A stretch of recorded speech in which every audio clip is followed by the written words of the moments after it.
Hey, it's Rickifix. Welcome back to my backyard remodel, part 2, the deck removal.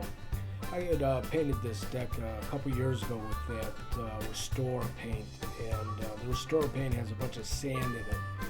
So what happened is it filled up all the screws, so I really couldn't unscrew this thing, so I just grabbed my Sawzall and just started cutting it into sections.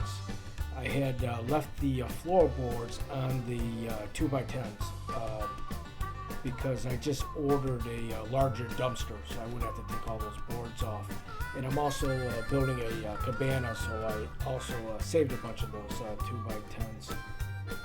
But as you can see, that Sawzall with the, it's like a new axe blade Milwaukee came out with, and the teeth of the blade are like the teeth on a regular table saw or miter box, and it just cut through this stuff like butter.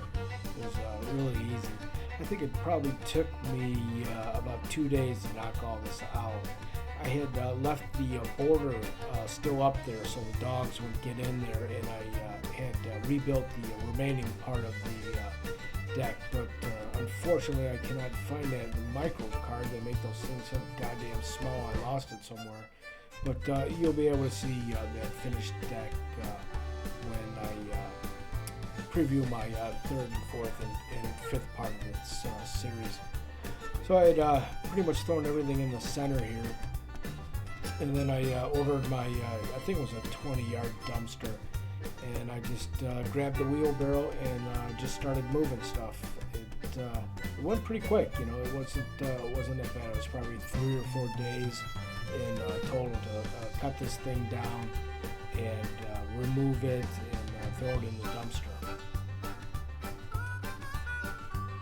Yeah, there's a lot of crap in the middle of that yard, and it was pretty heavy too.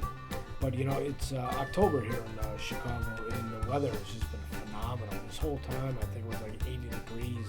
In fact, some days it was a little too hot. I was burning out there. But as you can see, you know, it's pretty simple.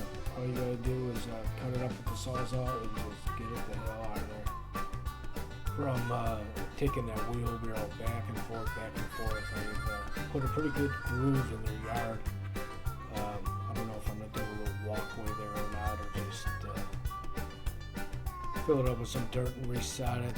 What I'm going to be doing with the rest of the deck is I have 13 tons of backfill I'm going to bring in with a wheelbarrow by hand, and I'm going to build a walkway from those stairs out to a little fountain area. Then the walkway will continue to a cabana. So my next part will be putting down the backfill. So I would just like to thank everybody for watching my videos. I really appreciate it. Don't forget to subscribe and like them, and I will see you on the next round.